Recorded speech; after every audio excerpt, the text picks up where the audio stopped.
Luffy has apparently invited Loki to join the Straw Hat Pirates. According to chapter 1152, the first piece of information from the spoilers reveals that Skopper Gabon explains to Luffy's group how Nina's signature can activate multiple color effects, or rather, how their attacks can now affect their enemies.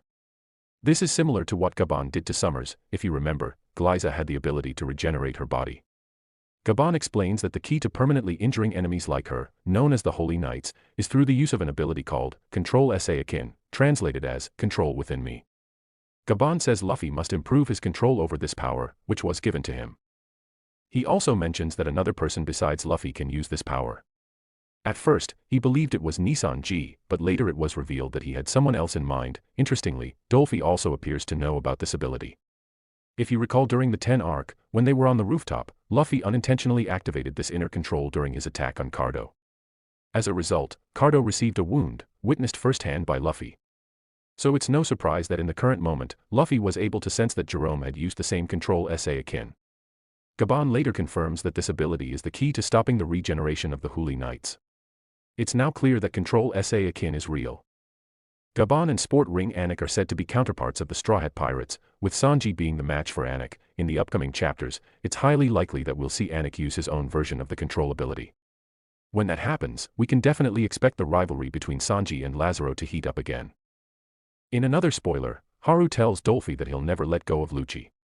However, in an unexpected twist, Luffy suddenly invites both Haru and Lucci to join the Straw Hat Pirates. Luffy's reason: he believes that Haru might finally move on from Lucci if they join the crew, but Sanji, Zoro, Haru, and even Loki disagree with Luffy's decision. This scene is imagined to be emotionally charged, similar to the moment in the Dressrosa arc when Luffy unexpectedly announced that Trafalgar Law was part of his pirate alliance. Just like then, the current Straw Hat members are shocked, and even Loki is taken aback by Luffy's decision. Considering Dolphy's personality, this situation is likely to become even more intense moving forward. It was foolish of him to think that joining Dolphy would free him from his chains. If you remember, even the 9-12 once allowed him to join the Holy Knights, but only in exchange for his freedom. And yet, Loki never chose to lie, not even once, just to escape. That alone says everything. Loki holds the true warrior's pride of Elbaf in his heart. To him, freedom was never worth more than his honor as a giant. And that is what separates him from the rest. Then, in the next scene from the spoilers, Skopper Gabon suddenly speaks, cutting through the rising tension in Luffy's crew. They were debating whether to let Revilla go. That's when Gabon reveals something shocking. He tells them that on the day King Harald died, on that terrible, fateful day, they were both in Elbaf, and so begins the flashback. 14 years ago, Loki stormed the royal castle to confront his father, King Harald. His voice echoed through the halls as he demanded answers. Why did you ally with the world government? The very people responsible for killing Roxy Zebek. But instead of the wise, composed king he once knew, Loki found someone else. Someone darker. Someone changed. King Harald stood cold, unrecognizable. The giant soldiers tried to hold him back, restraining him from doing something reckless. Why? Even they didn't seem to know. But based on Gabon's words, this may have been the moment Loki killed his own father, not just out of rage, but because Harald had betrayed their people by siding with the enemy. Then the spoilers shift again. We learn that Seong and Skopper Gabon are now heading toward Elbaf. Seong reveals that he had once met King Harald, and even spoke with him. Now, he longs to see him again, but just then, something unexpected happens.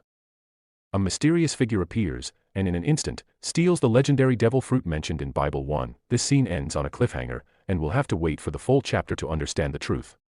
But from the clues dropped, it seems that this legendary devil fruit is the one now possessed by Loki, passed down according to King Harald's will. Still, one burning question remains: was the mysterious thief Loki himself? Or someone else entirely? Now for one more twist. In a flashback featuring Gabon and Henryville, we learn that Shanks once planned to form a pirate crew with Baby. But he never did. Why? According to Gabon, it's because Shanks was destined for something greater, something tied directly to Joy Boy.